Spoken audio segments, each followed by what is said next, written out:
안녕하십니까 경매단 여러분, 박 교수입니다.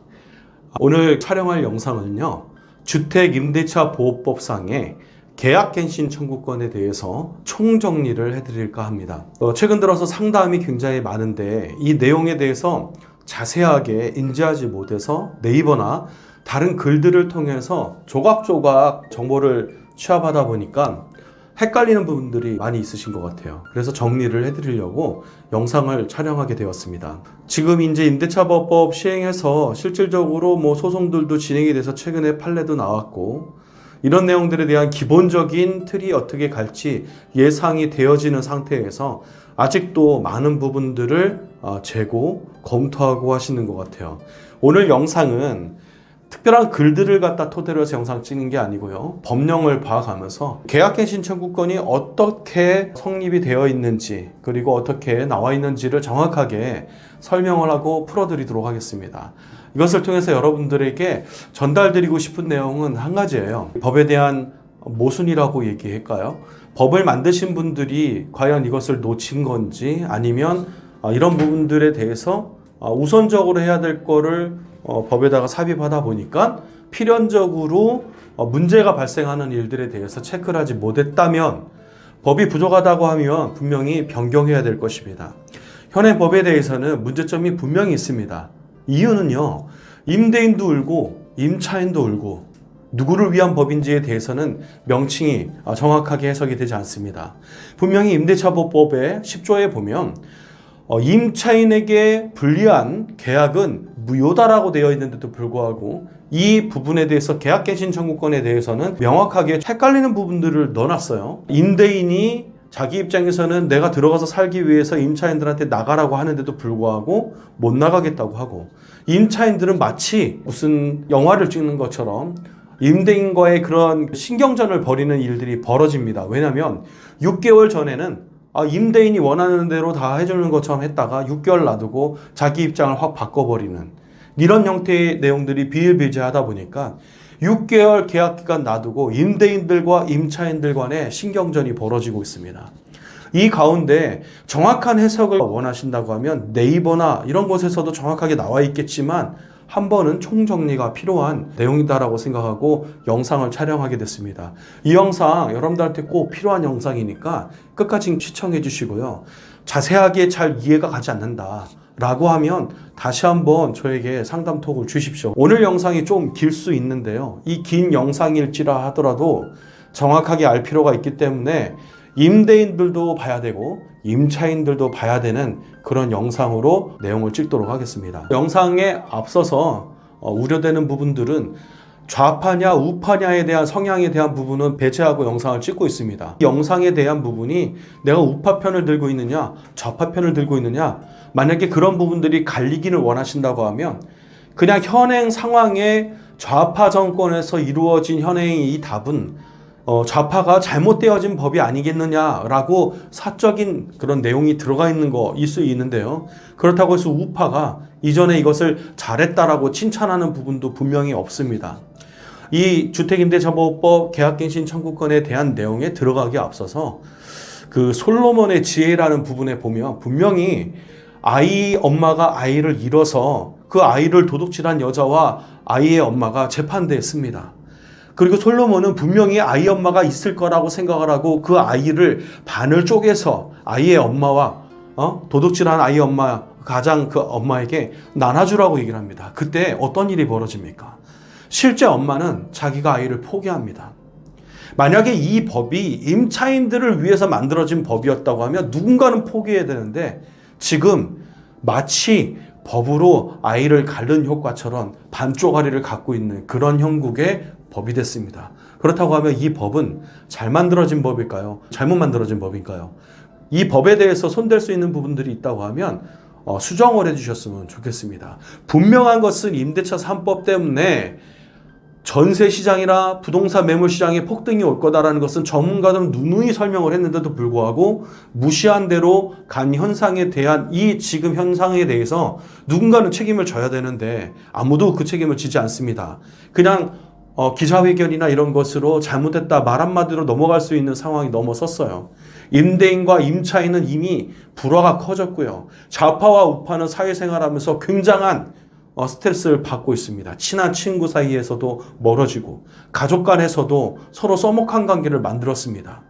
이게 만약에 정치인들이 만든 그 풍자면 반성해야 된다라고 생각합니다. 여러분들이 배우셨고 배우신 분들이 못 배운 사람들을 위해서 법을 만든다고 하면 적어도 싸움이 나지 않게는 만들어 주셔야 되지 않을까, 이런 마음에 제가 이 영상이 필요하신 분들을 위해서 영상을 좀 진행을 해보도록 하겠습니다. 계약갱신 청구권에 대한 총정리에 있어서 법이 어떻게 계약갱신 청구권을 보고 있는지 한번 들어가 볼까요? 이 주택임대차보호법에 보면 6조서부터 계약갱신 청구권에 대한 내용이 나옵니다. 앞부분하고 뒷부분은 생략을 했고요. 계약갱신 청구권이 어떤 내용을 싣고 있는지 한번 조목조목 보도록 하겠습니다. 임대인이 임차기간이 끝나기 6개월 전부터, 그러니까 2년의 기간이 있다고 하면 1년 6개월까지에 대한 정확한 날짜를 계산하셔야 됩니다. 전부터 2개월 전까지이죠. 그럼 남은 6개월에서 2개월 전까지이죠. 그러면 총 6개월 중에 2개월을 남겨놓고 행사를 해라 라는 내용입니다. 그 기간 안에 임대인이 임차인에게 계약에 대해서 갱신 거절을 통지하지 아니하거나 임대인이 임차인에게 명확하게 통지라고 표현하는 법률상은 확정일자가 있는 근거 서류로 해라라는 겁니다. 그냥 통화상으로 많이 했고 증거를 남기면 되지 않느냐? 좋습니다. 하지만 분쟁이 일어날 소지가 있다고 하면 서로 구두상의 합의가 있었다 하더라도 확정일자 있는 증서로 이것을 명시하기를 바랍니다. 법은 통지라는 표현이 민법 450조에 내용 증명을 준하는, 확정일자가 준하는 법률적인 문서를 말하고 있는 겁니다. 통지를 하지 않았어요. 그러니까 내용 증명을 보지 않았다는 거죠. 계약 조건을 변경하지 아니하면 갱신하지 아니한다는 뜻의 통지를 하지 아니한 경우, 그러니까 이것도 헷갈리지만 이렇게밖에 법은 해석을 할 수가 없습니다. 광해의 해석을 줄이다 보니까 이런 문장이 안 맞는 것 같은 내용에 대한 문장이 작성되는데, 이 내용은 자세하게 한번 보시면 계약 조건을 변경하지 아니하겠다. 그러니까 특별하게 그대로 진행하도록 하겠습니다. 라는 것을 하지 않았다는 것과 갱신하지 아니한다는 뜻, 그리고 통지를 하지 아니한 경우, 기껏해서 얘기는 다 끝냈고 그거에 대해서 합의를 보고 통지를 하지 않았어요. 자, 그리고 그 기간이 끝난 때에는 전 임대차와 동일한 조건으로 다시 임차한 것으로 본다. 이것은 묵시적으로 계약이 연장되어졌다라고 보는 모든 내용들을 포함하고 있습니다. 임차인이 임대차 기간이 끝나기 2개월 전까지는요, 임차인의 입장입니다. 임대인은 6개월 전부터, 임차인은 2개월 전까지예요. 그때까지는 최소한 임차인 입장에서는 통보를 해도 되는 거라고 보시면 돼요. 통지를 하지 아니한 경우라고 했으니까 통지를 한 경우는 역으로 생각하시면 되겠죠. 또한 이와 같다. 마찬가지로 임대인이 임차인에게 6개월에서부터 2개월 남겨놓고 자, 계약을 변경하겠다 혹은 계속 유지하겠다라는 내용을 통지했거나 혹은 하지 않았다고 하면 그 계약은 계속 유지가 되어지는 거고, 이 또한 임차인도 그 기간 안에 통지를 하지 아니한다면 본인 또한 이 계약에 동의한다라는 것으로 본다라는 내용을 토탈로 정리하고 있는 겁니다. 2번의 사항에 보면 앞전 1항의 경우 임대차의 존속기간은 2년으로 본다. 이것은 2009년도에 개정했던 내용입니다. 이전에는요, 1년으로 봐서 1년을 2년으로 이렇게 추가 갱신한 형태로 봤는데 2009년도부터 존속기간을 2년으로 봤습니다. 우리는 2년이 지나서 계약갱신 청구권 있기 전에는 주인하고 별도에 대한 재계약을 해야 됐기 때문에 2년이 되면 이제 이사를 가거나 주인하고 협의를 봐야 된다는 사회적인 이런 현상을 계속 경험하고 왔고 당연하다고 생각을 하고 있었어요. 자, 이 차에 이번 정권에서 2020년 12월 10일 날 개정이 됐지만 2020년 7월경에 이 부분에 대해서 서로 얘기 나누면서 임대차에 대한 기간을 갖다가 2년을 갖다가 더 연장한다는 법을 임대차 3법이다라는 것으로 만들어버리는 바람에 기존에 해오던 습관에서 굉장히 해석하기 힘든 폭탄이 터진 것 같은 효과가 일어난 겁니다. 자, 3번에 보면 이기의 차임액, 그러니까 두 달치에 대한 차임액을 연체했을 경우에는, 그죠? 임차인이 임대인에게 갖는 계약갱신 청구권 자체 혹은 주택임대차 보호법상의 법 권리를 이제 말하자면 보호받지 못한다라는 내용으로 이해하시면 돼요. 제6조 2 묵시적인 갱신의 경우 계약의 해지입니다. 묵시적인 갱신에 대한 내용이 나오죠. 6조 1항에 따라 계약이 갱신된 경우 같은 조 제2항에도 불구하고 임차인은 언제든지 계약 해지를 통지할 수 있다라고 되어 있어요. 이 통지에 대한 개념 다시 한번 말씀을 드리지만 여러분들은 어떻게 이해하시면 되냐면 확정 일자부가 있는 서류로 통지를 해야 됩니다. 대표적으로 내용 증명을 말하는 거니까 여러분들은 통지라고 하면 내용 증명으로 이해하시는 게 더 좋습니다.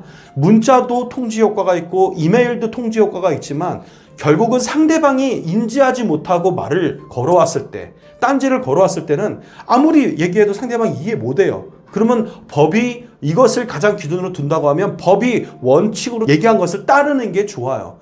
통상적으로 문자, 통화 중 녹음 이런 거 다 가능하지 않냐라고 얘기했을 때 상대방이 무슨 그런 거 가지고 근거가 되느냐라고 얘기하면 여러분들 어떻게 하실 거예요? 따지면서 생기는 이 분쟁이 소송으로 가기 때문에 소송에 대한 부분까지 갔었을 때 상대방이 내가 이 부분을 하지 못했구나라고 해서 상대방이 만약에 손을 든다고 하면 좋은 결과가 나올 수 있으니까 통지라고 하면 확정일자부 서류, 내용 증명을 보내는 게 통지구나라고 이해하시는 게 현명한 방법입니다. 2항에 보니까 묵시적인 갱신에 대한 경우입니다. 1항에 따른 해지는 여기서 잘 보세요. 임대인이 그 통지를 받은 날부터요. 말하자면 임차인이 해지 통지를 보냈습니다. 앞부분에 1번은 묵시적 갱신에 대한 내용이고요. 계약 해지에 대한 내용 2번에 대한 내용입니다. 계약 해지를 임차인이 임대인에게 언제든지 계약 기간 안에 통보를 할 수 있습니다. 그 기간을 2년을 꼭 지켜야 된다는 보장이 없어요. 왜? 주택임대차보호법은 누구를 위해서 만들어진 거니까? 그렇죠? 임차인을 위해서 만들어진 거예요. 임차인이 3개월 안에 임대인에게 통보를 합니다? 아니에요. 언제든지 통보를 해서 그 통보가 도달이 되어지면 임대인은 임차인이 나가야 되나 보다. 그러면 적어도 3개월의 유예기간을 준 거예요. 그 안에는 임대인이 보증금을 내어주면 됩니다. 여기서 문제가 생기는 분쟁거리가 발생합니다. 여기서도 어떤 문제거리가 발생하냐?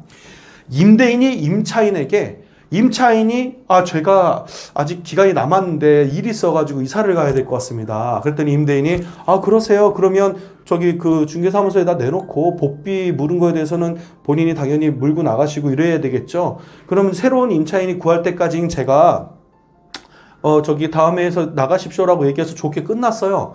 근데 분명히 나는 전세를 3억에 살고 있는데 임대인이 이 기회에 주택임대차보호법상 이게 그 기간이 길어지니까 4년이라는 시간이 있으니까 3억짜리 전세를 갖다가 같은 단지에 5억이 최상인데 자기가 6억을 내놓습니다. 아니면 7억을 내놔요. 터무니없는 현재 임차인이 살고 있는 그 전세 보증금보다 7억을 내놓습니다. 그러면 각자의 입장에서 그게 옳은 거냐 틀린 거냐 뭐라고 얘기를 할 수 없지만 현행 법이 그런 상황을 조장을 해놨어요. 그러면 누구의 잘못도 아닙니다. 그러면 임차인 입장에서는 기분이 어떻겠어요? 그럼 임대인이 하니까 가만 놔두겠죠. 하지만 이게 시중이 지금 현재 아파트 단지에 나와 있는 임차에 대한 전세 보증금보다 너무 상회하는 금액으로 내놨었을 때 이 임차인은 자기가 안 나갈까봐 불안하단 말이죠. 그럼 임차인 입장에서는 임대인한테 고지했는데도 불구하고 임대인이 자기 실속만 따지는 것 같거든요. 내 돈을 우선으로 하지 않기 때문에. 그렇지만 자기는 의리니까 따르려고 합니다. 하지만 모두 임차인이 그러냐 이 말이죠. 이 중에서는요, 법을 아는 임차인도 있습니다. 이 임차인은 어떤 행동을 하느냐. 계약 기간이 끝나기 전인데도 불구하고 분명히 소유자한테 나는 내가 이사를 가야 되니까 통지를 했어요. 그리고 이사를 가야 되는데 언제까지는 돈을 마련해야 되는데 임대인이 나갈 때까지 돈을 못 주는 상황이에요. 그러다 보니까 그 기간이 안 맞아. 그 임차인 입장에서는 이사를 가야 돼. 그 이사를 가면서 임차인은 뭘 하게 됩니까? 임차권 등기 명령이라는 것을 신청하게 됩니다. 그럼 여기서 임대인이 황당한 경험을 하게 됩니다. 계약 기간이 끝나지 않았는데도 불구하고 임차인에 대한 그 임차권 등기 명령 등기가 딱 되어 있는 거예요. 어느 날 중개사한테 전화를 받습니다. 아, 선생님, 사장님, 여기에 임차권 등기가 되어 있네요. 하고 임대인은 깜짝 놀랍니다. 분명히 계약 기간이 남았는데도 불구하고 임차인이 임차권 등기 명령을 갖다 신청을 해놓은 거예요. 자, 이런 일은 왜 벌어지는 겁니까? 임차인이 잘못한 겁니까? 임대인이 잘못한 겁니까? 이 임차권 등기가 딱 되어지니까 전세를 내놓는 데 있어서 버거운 일이 발생합니다. 새로운 임차인한테 이런 내용을 설명을 해야 되고, 들어올 임차인은 이게 과연 지워질지 아닌지에 대한 불안감을 안게 됩니다.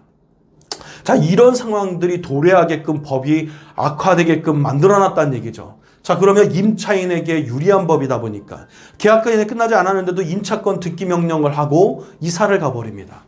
이랬을 때 임대인은 화가 나서 손해배상 청구부터 기타 등등 들고 날뛰니다. 우는 현상들이 나타나는 거죠.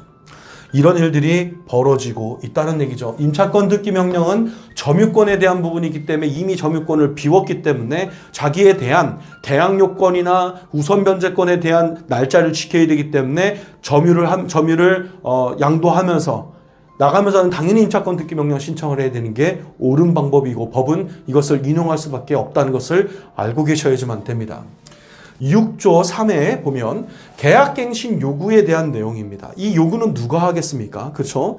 임대인도 사실 할 수 있겠지만 임차인들이 대부분 하겠죠.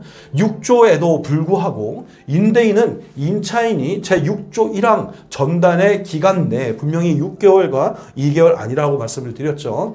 계약갱신을 요구할 경우 정당한 사유 없이 거절하지 못합니다. 그러면 여기 정당한 사유는 뭐냐? 다만 다음 각호의 어느 하나에 해당하는 경우 그러하지 아니하다. 여기에서 계약갱신 청구를 갖다가 이행하지 못하겠습니다라는 조항이 하나만 존재하는 게 아닙니다. 네이버의 글을 보니까 임대인이 자기가 들어가겠다라는 거 하나 외에는 없다. 단 그것만 존재한다라는 것처럼 설명하고 있는데 그렇진 않습니다. 해당 사항이 없을 뿐이지 이 내용이 한 가지만 있는 건 아닙니다. 내용을 찾아서 들어가 보도록 합시다. 9가지 중에 1번입니다. 임차인이 이기 차임액에 대한 내용을 지키지 않았어요. 연체했어요. 당연히 연체하다 보니까 계약갱신 청구권에 대한 권한을 잃어버린 거죠. 여기서 또 따집니다. 그러면 교수님, 임차인이 계속 연체를 했었는데도 그냥 제가 유지를 하고 넘어갔었어요. 그러면 이전에 있었던 이기 임차에 대한 부분을 거론할 수 있는 겁니까? 아니면 앞으로에 대한 이기 임차를 봐야 됩니까? 법에 대한 모순이 여기서도 또 들었습니다. 이기 임차에 대한 부분을 명시를 어떻게 하냐는 거죠. 이기 임차를 했어요. 그러니까 이기 임차에 대해서 연체를 했어요. 연체를 했다고 하면 그 연체에 대한 고지와 통보를 통해서 당신과 나의 계약 기간은 해지되었습니다라는 것을 통보함으로 이 효력이 발생하는 것이지, 이전에 이기 임차에 대한 부분을 갖다가 빗대어서 그때서부터 당신은 그때 당시 이런 것을 연체한 사실이 있기 때문에 당신과의 나의 계약은 끝입니다. 이것은 통용이 되지 않습니다.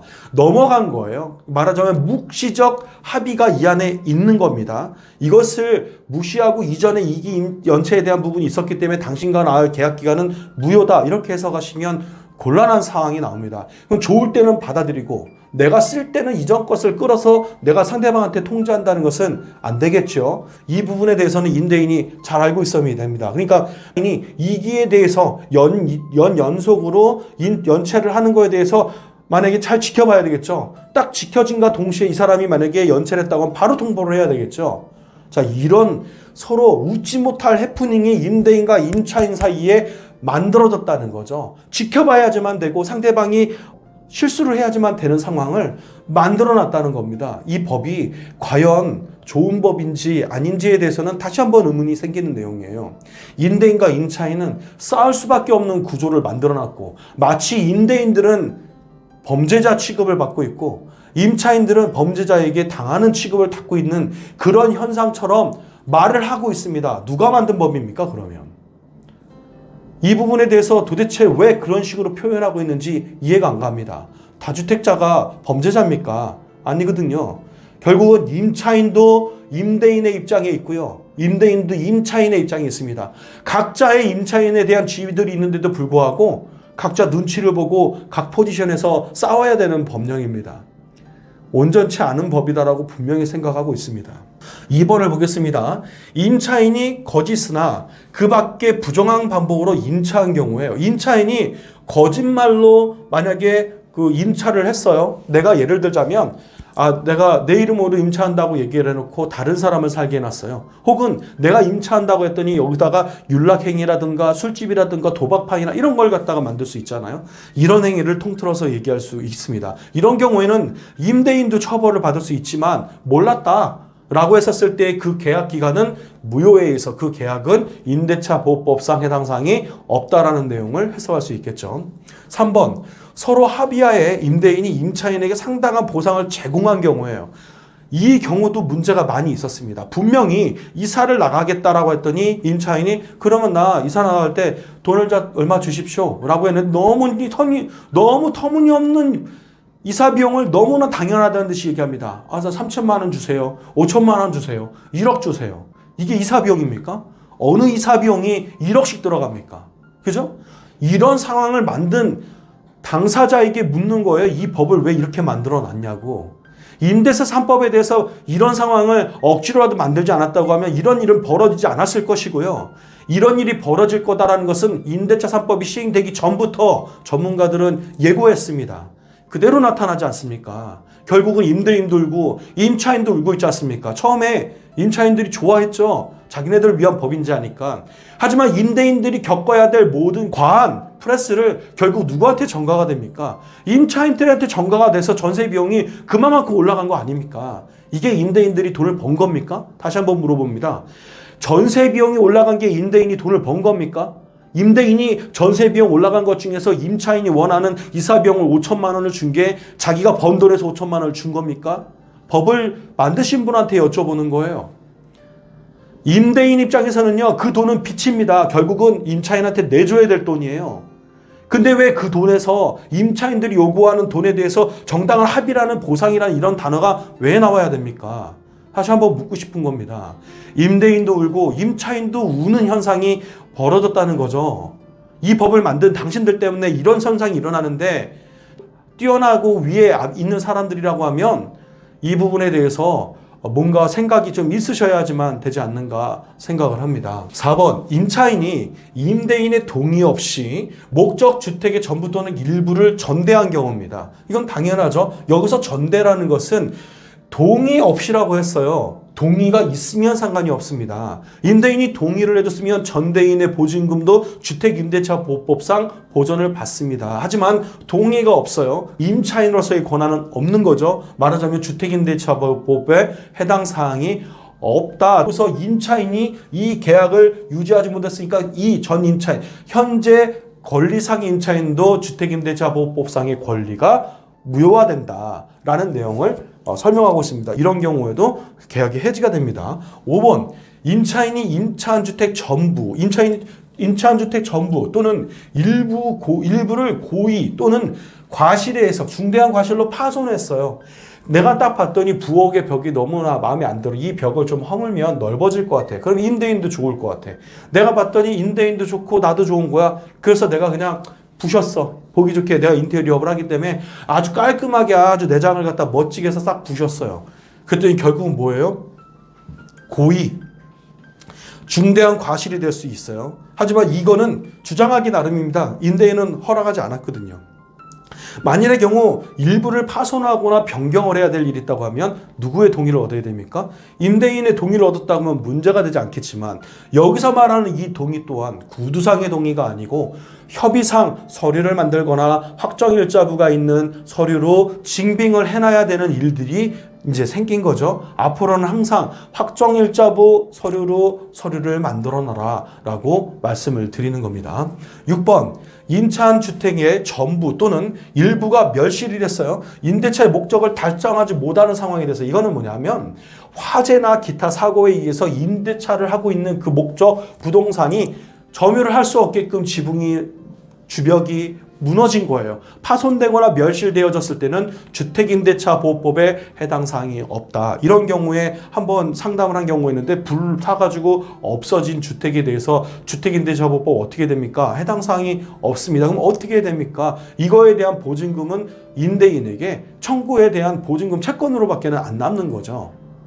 그 부분까지 설명하려면 길어지니까 계약갱신 청구권에 대한 부분 계속 넘어가도록 하겠습니다. 7번 임대인이 다음 각목의 어느 하나에 해당하는 사유로 목적 주택 또는 전부 또는 대부분을 철거하거나 재건축을 위해서 목적 주택의 점유를 회복할 필요가 있는 경우라고 되어 있어요. 이거는 뭐냐면 전세를 갖다 주기 전에 이미 앞으로 여기가 계속 재건축 지역으로 조합이 만들어졌고 향후는 재건축을 위해서 결국은 변경이 필요한 곳이니까 알고 들어오세요. 그 기간은 아직 정해져 있지 않지만 그게 재건축이 인허가 나서 이제 그 관리처분 나가면 이주하셔야 됩니다. 이거에 동의하십니까? 라고 고지를 하고 들어온 경우를 얘기를 하는 겁니다. 다음에 각호는 임대차 계약 체결 당시 공사 시기 및 소요기간 등을 포함한 철거 또는 재건축 계획을 임차인에게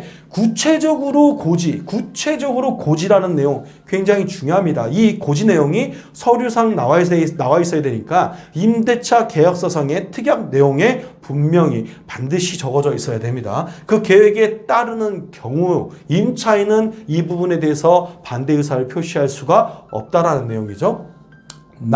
건물이 노후도가 높아 그리고 훼손의 위험이 있어 또는 일부 멸실되는 등 안전사고의 우려가 있어요.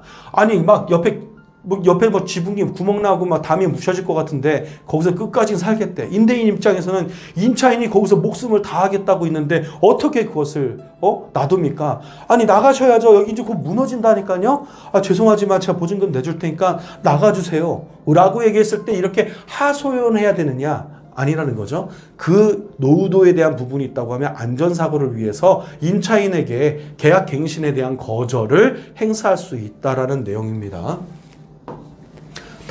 다른 법령에 따라 철거 또는 재건축이 이루어지는 경우입니다. 여기서 다른 법령이라고 하는 것은 주택임대차보호법이 아닌 민법에서 건물 철거 관련된 소송이나 기타 다른 외부의 일로 인해서 건물이 멸실돼야 될 경우가 생긴다거나 재건축에 대해서는 고지를 하지 않았지만 법령에 의해서 부득이하게 여기가 멸실돼야 되는 위기에 처했어요.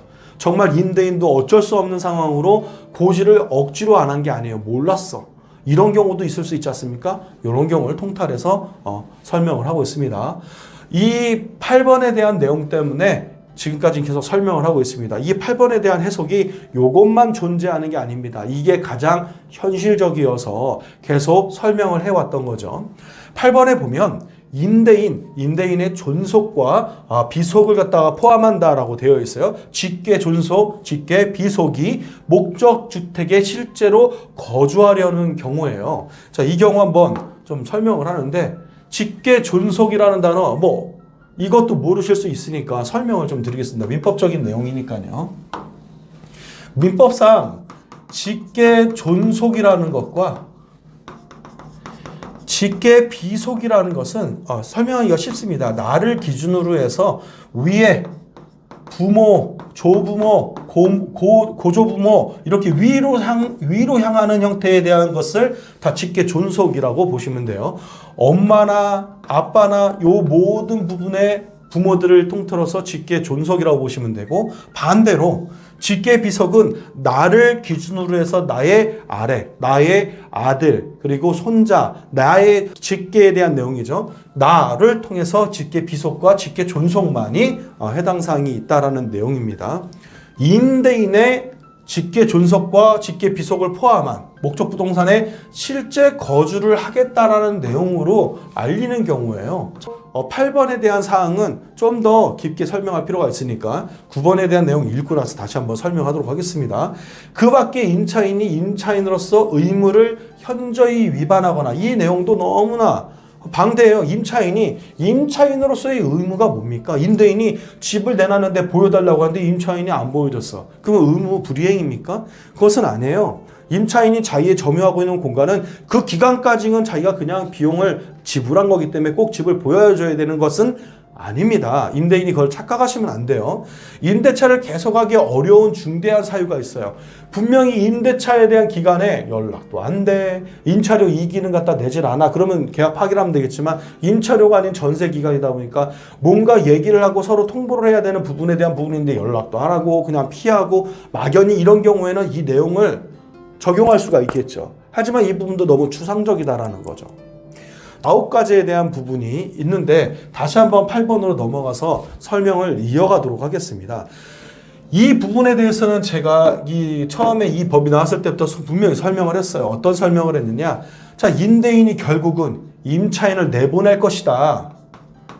어떻게 내보낼 것이냐? 분명히 임대인이 들어가서 살겠다는 내용으로 내보낼 것이다. 그러면 결국은 임차인은 결국은 그 피해를 다 감당해야 될 것이고 임대인을 갖다가 계속 체크해야 되는 그런 상황이 생겨버린 거예요. 임대인이 나에게 사실대로 고지한대로 갈 것이냐 아니냐. 왜? 손배 청구를 해야 되니까. 이런 일이 계속 벌어질 것이고 임대인은 임차인을 어떤 식으로도 내보내게 될 것이다. 왜 이런 식으로 벌어질 것이냐. 임차인을 위한 강행 규정의 법률처럼 만들어 놓고 임대인이 계속 당하기만 할 것이냐. 임대인이라는 그 강한 대명사는 뭡니까? 갑이고 부자에 대한 명칭이에요. 이 사람들이 돈을 들여서라도 내가 권리를 취득하지 않겠냐 이 말인 거죠. 이런 일이 분명히 발생할 것이다. 갑과 을의 관계에 대한 부분이 분명히 발생하게 될 것이다. 이 부분에 대해서는 어떻게 해석을 해야 되느냐? 손해배상 청구에 대한 이 내용은 어떻게 다루고 있느냐? 주택임대차보호법상 계약갱신 청구권에 대한 이 부분은 분명히 다루고 있겠죠. 한번 내려가 보도록 하겠습니다. 임차인은 1항에 대해서 이 9가지 항목에 대해서 따른 계약갱신 요구를 1회에 한해서만 사용할 수가 있어요. 이 경우 갱신이 되는 임대차의 존속기간은 2년으로 본다. 만약의 경우 묵시적인 갱신이 이루어진 다음에 만약에 나가라 그랬더니 한번 발동을 하면 총 6년을 살 수 있는 거겠죠. 그런 내용입니다. 1회에 대해서 사용할 수 있더라. 갱신되는 임대차는 전 임대차와 동일한 조건으로 다시 계약된 것으로 본다. 이거는 묵시적 갱신이죠. 다만 차임과 보증금은 제7조에 의해서 범인에서 증감할 수 있더라. 이 내용이 보니까 5% 징역에 대한 부분이 가능하다라는 내용을 설명하고 있는 겁니다. 5%에 대한 부분, 징역이 가능하다. 4번 1항에 따라 갱신되는 임대차의 해지에 관하여는 6조 2조에 대해서 준용한다. 이 말은 앞분 설명드렸죠. 3개월이 지나면 그 계약 해지는 이행을 해야 되는 관계로 넘어간다는 거죠. 임대인이 제1항 8조의 사유로 임대인이 들어가서 살겠다라는 내용으로 계약갱신 거절을 거절했음에도 불구하고 갱신 요구가 거절되지 아니하였더라면 이 말은 뭐냐면 나 분명히 갱신을 얘기했어요. 근데 갱신에 대해서 그거를 갖다 받아들이지 않겠다 한 경우 임대인은 갱신 거절로 인하여 임차인의 입은 손해를 배상해야 된다. 이 내용은 뭐냐면요. 임대인이 분명히 6개월 전에 통보를 해서 임차인은 이사갈 곳을 알아보고 있는데 힘들게 임차할 곳을 갖다 계약을 했어요. 그랬더니 어느 날 갑자기 집에 사람이 보러 왔어. 뭐냐고. 여기 그 전세 나와가지고 보러 왔다고. 무슨 소리냐고. 자기네들 여기 그 임대인이 들어오는 걸 알고 계약갱신을 갖다가 써먹지도 못하고 나가는 건데요 하면서 이런 일이 생기는 거예요. 자, 그랬더니 전화를 했더니 사실은 제가 들어와 살려고 그랬는데 지금 상황이 바뀌어가지고 어쩔 수 없이 그 임대를 놓게 됐다고 죄송하다고. 이렇게 되는 일에 분쟁이 발생되면 이 임차인은 화가 나는 거죠. 이거에 대해서 법적으로 호소할 수 있는 게 있습니다. 손해배상 청구를 하래요. 그래서 이게 어마어마한 손해배상 청구일 줄 알았어. 하지만 내용을 들여다보니까 이게 아니더라 이거죠. 그럼 이것 또한 임차인을 울게 하는 상황이 만든 거예요. 그럼 누구를 위한 법이냐 이거예요. 이렇게 법이 나와 있어서 손해배상 청구에 대해서 한번 알아보려고 했더니 손해배상 청구도요. 각 호 금액 중 가장 큰 금액으로 한다 그랬어요. 그래서 이 각 호의 금액이 얼마나 되는지 안에 내부를 한번 들어가서 보도록 합시다. 1번에 대한 내용이에요. 갱신 거절 당시 갱신을 거절할 당시 월차임, 만약에 전세보증금이면 이 전세보증금을 환산을 해가지고 월세로 환산을 해요. 지금은 월세 환산율에 대해서 2.5%로 정해놨지만 이전에는 한 4%대의 월세 환산 그 차임금이 계산이 됐었어요. 지금 2.5%예요. 만약에 2.5%에 대한 것을 연으로 따져서 보는 거죠. 그래서 1억에 대해서 2.5%니까 250만 원이지 않습니까? 이거를 12로 나누는 거예요.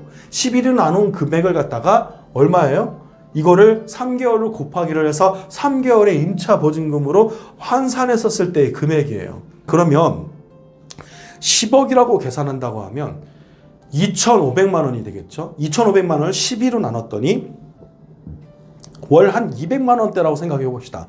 200만 원에 3개월 치니까 곱하기 3을 했더니 600만 원이에요. 손해배상 청구 금액이 600만 원입니다. 임차인한테 이게 그 돈이 타당한 금액일까요? 라고 받아들일 수 있는 금액입니까? 여러분이라면? 자, 이랬더니 1번에 대한 부분이에요. 자, 2번에 대한 부분을 봅니다. 임대인이 제3자에게 임대했어요. 그랬더니 10억에 살고 있는 전세자를 내보내고 15억의 전세를 넣을 수 있는 거야. 그러면 차액에 대한 금액은 얼마입니까? 5억인 거예요. 그럼 5억에 대한 환산 월차임으로 2.5% 계산했더니 뭐 1250만 원이야. 그 1250만 원을 11개월로 나눠봤더니 100만 원 돈이에요. 자, 100만 원 돈에 대한 차액을 24개월로 계산했어. 차액 부분이니까 그럼 2,400만 원이야.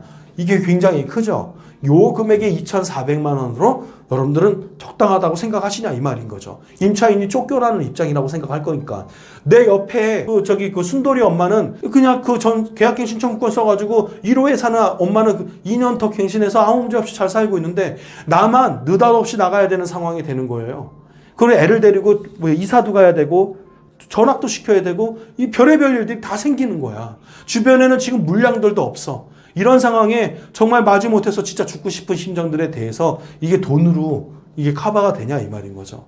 그러면 이렇게 법을 만들어 놓고 이 정도 위자료로 니네 만족하면 돼. 이 정도면 되겠지라고 계산해 놓은 거예요. 이 법을 만든 사람들에 대해서 다시 한번 묻습니다. 본인이 같은 입장을 갖다 역지사지로 이 상황이 생겼다고 하면 이 상황에 대해서 왜 몰랐냐? 라고 물어볼 필요가 있겠죠? 몰랐겠습니까? 이 말이죠. 그리고 3번. 제1항과 8호에 대한 사유로 갱신 거절로 인해서 임차인이 입은 손해금액이래요. 임대인이 나한테 말하자면 거짓말을 했어. 어쩔 수 없이 나는 그 주변에 집을 얻었어. 내가 얻은 다음에 정신적인 피해를 받은 건 맞지만 그걸 어떻게 돈을 환산해서 그런 돈들을 어떻게 청구를 하게 됩니까? 내 인생에 대한 뭐 전부에 대해서 다 잃었어. 나는 10억에 그냥 살 수도 있었지만 계약갱신 청구를 해서 살 수도 있었지만 나는 진짜 임대인이 나한테 거짓말을 하는 바람에 내가 좀 더 외지역에서 다니면서 정신적인 스트레스를 이만큼 받게 됐어. 그러면 내가 갖고 있는 보증금에 대한 금액대로 10억에 대해서 그 손해를 갖다 청구한다고 하면 법이 들어주겠습니까? 1, 2, 3호에 대한 부분이 적어도 기호가 1, 2, 3배에 대한 기호가 정확하게 나와 있다고 하면 모르겠지만 얼마까지는 가능하다고 하면 모르겠지만 이런 기준선이 애매모호한 이 3번을 갖다가 법이 어떻게 해석을 하겠냐 이 말인 거죠. 이거는 뭡니까? 그럼 변호사들을 위한 소송에 대한 하나의 건수입니까? 어쩔 수 없이 변호사들을 써야 되는? 왜 이런 식으로 법을 만들어 놔서 결국은 임대인과 임차인들의 혼선을 갖다가 만들어 온 이 법에 대해서 아무도 책임을 지지 않냐 이 말인 거죠. 이게 제가 왜 이렇게 화가 나 있냐면 상담을 해주는데 임대인도 화가 나 있고 임차인도 화가 나 있습니다. 저도 마찬가지로 임대인의 입장이고 임차인의 입장인데 이 부분에 대해서 화가 안 날 수가 없어요. 이게 만들어진 거에 대해서 도대체 누구를 위한 건지 표를 얻기 위한 정말 쇼맨십에서 나온 건지 정말 이 법에 대해서 통과시키고 이 법에 대해서 책임을 아무도 지지 않는 모든 분들에게 묻고 싶은 겁니다. 꼭 알아야 될 임대인과 임차인들 이 부분에 대해서 꼭 숙지를 하셔서 제발 부탁이지만 우리는 싸우지 말자는 거죠. 임대인과 임차인 입장에서는 법을 정확하게 알아서 어쩔 수밖에 없었구나라고 생각한다면 임대인이 나를 속여서 내보냈다고 하면 어쩔 수 없었나 보네. 그럼 난 법적으로 할 수 있는 부분을 해야지. 그러면 임대인이 나한테 만약에 속였다고 하면 가서 따지십시오. 당신에 대한 부분이 어쩔 수 없이 있었다 치더라도 이거는 정당하지 않지 않습니까? 나도 그런 경우에 대해서 충분히 이해 가지만 이렇게까지 했을 경우라면 서로 소송을 가길 원하느냐 아니면 이거에 대한 피해 보상은 적어도 이 정도는 법이 인정해주는 이 범위니까 그냥 없었던 일로 기분 좋게 끝냅시다 라는 이런 일들이 벌어졌으면 좋겠다라는 생각입니다. 임차인도 알고 임대인도 알아서 각자의 입장에서 어쩔 수 없는 상황인 걸 받아들이면서 뭔가의 조율을 우리가 스스로 해야 되지 않을까 라는 생각을 해봅니다. 자, 오늘 준비한 그 계약갱신 청구권에 대한 영상에 대한 부분은 제가 설명을 다 한 것 같습니다. 앞부분에 충분히 계약갱신 청구에 대한 부분이 뭔지 그동안 인터넷에서 돌아다녔던 내용들에 대한 내용이 어떤 것에서 문제가 생기는지 이런 것들 중에 가장 여러분들이 헷갈려하고 힘들어했던 부분들을 법령에 대해서도 설명을 드렸고요. 그러면 이것을 간단한 내용의 질문 중에서 가장 많았던 질문들, 이거를 좀 몇 가지를 뽑아가지고 제가 판서로 설명을 한번 해드리도록 할게요. 계약 기간은 분명히 처음에 최초 계약 기간은 2년입니다. 이게 1.6개월에 대한 시각이 여기에서부터 발생을 합니다. 요거를 이렇게 끄집어 내리면 어떤 식으로 벌어지느냐? 이게 6개월이 남았죠? 그리고 2개월 전입니다. 흐트러서 이 기간 안에 만약에 내가 임대인이에요. 근데 내가 임대인의 입장에서 나는 뭘 하고 싶냐? 매도를 하고 싶어요. 이 부동산을 매각을 하고 나는 이사를 가고 싶은데, 매수인의 입장에서는 매수인은 이 사람은 여기에 주거를 원합니다. 주거 목적형 부동산의 매물을 찾고 있어요. 자, 그랬더니 임대인이 그러면 내가 매도를 해야 되는데 임차인에게 내가 매도를 한다는 사실을 알리게 되면 임차인이 당연히 동의를 안 해주죠. 동의를 안 해줘. 왜? 언제까지 막아야 된다는 생각이 드는 거예요. 그게 기간이 언제까지냐? 임차인은 요 6개월이 도래해야지만 자기의 권한 행사를 할 수가 있는 겁니다. 임대인 또한 언제부터 권한 행사예요? 딱 6개월이 되는 이 시점 전후예요. 이 시점 전후로 임대인 또한 뭘 행사할 수 있습니까? 거절합니다 라고 의사표시를 할 수 있다는 거예요. 그러면 이 거절의 의사표시를 하면 임대인은 당연히 6조에 대해서 나와 있는 그 1조의 8항의 항목에 끼어드는 거예요. 이 8항의 항목에 해당 사항이 없게 하기 위해서 임차인도 방어를 할 거 아닙니까? 집을 안 보여줍니다. 그럼 여러분들이 만약에 집에 대해서 사람들한테 보여주는 게 힘들다고 하면 적어도 자기의 집은 영상으로 촬영해 놓을 수 있는 기회가 있다고 하면 당연히 집을 영상으로 촬영해 두시는 것을 권합니다. 그리고 당연히 도면이 있을 것이고 집에 대한 부분들을 임대인인 본인이 그것을 재산을 지키기 위해서 영상으로 갖고 있는 것을 추천을 드립니다. 자, 그러면 이 기간 안에 임대인은요 1년 그리고 1년 6개월 안에 무엇을 완성해야 되느냐? 등기를 완료해야지만 됩니다. 누구로 하여금 등기? 매수자의 이름으로 등기를 완료를 해서 매수자가 결국은 임차인에게 내가 새로운 주인입니다. 그리고 내가 이 안에 들어가야 되기 때문에 이 안에 가서 거주를 해야 됩니다. 그리고 직계 존속과 비속이 같이 여기를 점유해야 되니까 죄송하지만 나가주십시오 라고 얘기했을 때 임차인은 거절하지 못합니다. 이 등기를 1년 6개월 이전에 등기를 완료하셔야지만 된다라는 거예요. 이게 원안입니다. 자, 그리고 또 얼마 전에 질문을 하신 분이 있어요. 교수님, 제가 새로운 매수인에게 1년 6개월 이전 안에 등기부터 먼저 해가시고 서로 계약 조건을 만듭시다. 그래서 6개월 전에 등기를 이행해서 등기 변경을 합시다. 그랬더니 이 기간 지나서는 요 시점에서는 가능한데 요 시점에서는 자기도 다주택자이기 때문에 이 기간 안에 등기를 가져올 수가 없습니다 라는 시기에 딱 껴버리는 거예요. 그래서 이 매도인인 분이 머리를 썼어요. 어떻게? 이 기간이 다 지나고 나서 내가 여기 안에 거주하는 걸로 하고 임차인을 내보내고 내가 거주하는 걸로 하고 기간이 지나서 여기서 이제 계약을 하기를 위한 여기서 가계약을 하려고 저한테 문의를 해왔어요. 이렇게 해도 되냐? 여러분들 이 상황에 대해서는 된다 안 된다라고 설명하기가 상당히 어렵습니다. 왜 어렵냐면 등기부에 보게 되면 등기 원인일이 있어요. 그죠? 등기 원인일이 있고요. 등기 접수일이 있습니다. 요 두 가지가 등기가 내가 계약한 날짜가 예를 들어서 1.6개월 정도 때 내가 계약한 날짜야. 이게 뭐 5월 3일이 될 수도 있겠죠. 5월 3일이 내가 계약한 날짜고 내가 기간에 들어간 거는 6월 2일일 수 있어요. 그럼 6개월이 넘어서 버렸잖아요. 자, 요런 기간 안에 접수 날짜와 등기 원인일이 다 등기부에 나온다라는 거죠. 이걸 감안해서 등기상의 날짜를 조정할 수 있다고 하면 이 부분에 대해서는 임차인이 모를 수가 있겠죠. 하지만 임차인이 만약에 이사를 갔어. 그러면 이 전에 자기가 살던 이 집에 등기부만이라도 띄워보게 되면 소유자가 변경이 됐네. 그럼 날 속인 거네 라고 알겠습니까? 모르겠습니까? 등기부 등본만 띄워봐도 아는데. 당연히 알게 된다는 거죠. 그러다 보니까 손배 청구에 대한 부분이 있을 수 있다는 것을 염두에 두시는 게 오히려 더 현명한 방법이더라. 그리고 이 손배 청구에 대한 부분은 명백하게 얘기를 합니다. 누구한테 얘기를 하느냐?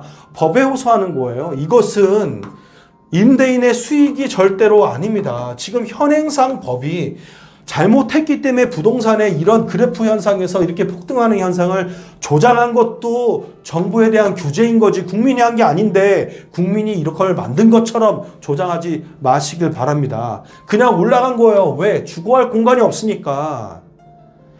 그러니까 가격이 올라간 거 아닙니까? 살아야 될 사람이 15명이고 집이 10개인데 당연히 안 올라가겠습니까?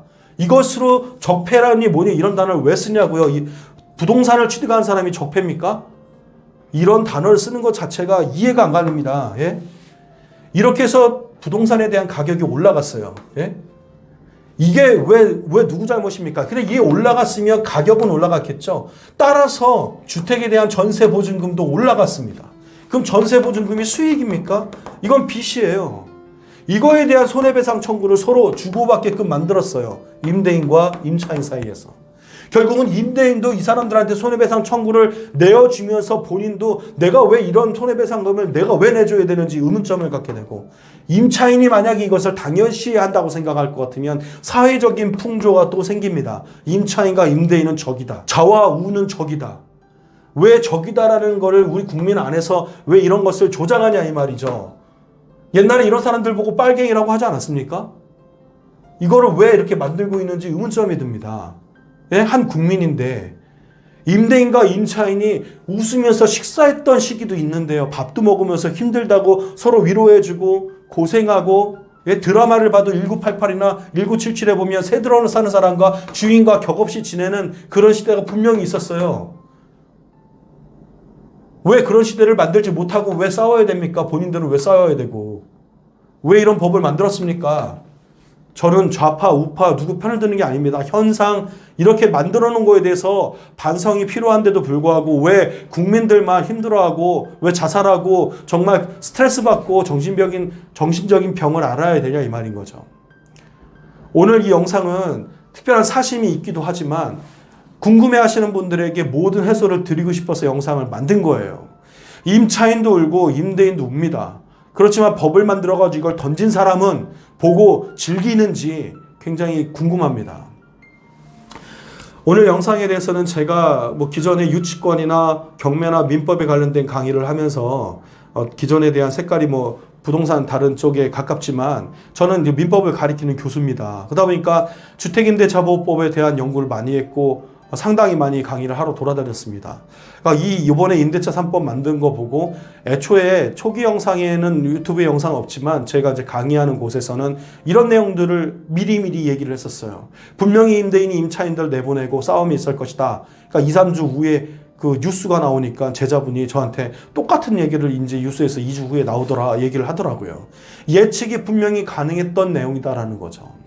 왜 안 듣느냐 이 말입니다. 그냥 우파기 때문에 우파 정신을 갖고 있는 사람들의 그런 조언이나 그 부동산적인 정책에 대한 잘못된 건 무조건 안 듣는 겁니까? 궁금한 부분이 있고 사심에 대한 부분이 있다고 하면 현 정권에 대한 좌파가 아니고 우파가 됐든 좌파가 됐든 현 정권에서 잘못되어진 법에 대해서는 얘기하고 싶어서 설명을 드린 겁니다. 임대인분들도 임차인분들도 조금 더 나아가서 이런 부분들에 있어서 우리가 싸울 내용이 아니다라는 것을 인지하시고 되도록이면 감정 싸움이 없으셨으면 좋겠어요. 싸우려고 드는 상담 그리고 어떻게든지 이걸 해소하려고 하는 상담을 들을 때마다 가슴이 굉장히 괴롭습니다. 여러분들에게 도움이 되는 영상이 되어졌으면 하는 바람에 영상을 찍었는데 다소 너무 격한 모습으로 찍었다고 하면 원래 성격이 그렇지 않다는 거 이해해 주시고요. 다음번에도 더 재미난 영상, 꼭 필요한 영상, 그리고 제가 이제 전공으로 계속 유치권에 대한 부분을 밀고 있으니까 어려운 부분이 있어서 듣기 힘들어도 영상이 여러분들한테 분명히 도움이 되는 영상은 맞을 거거든요.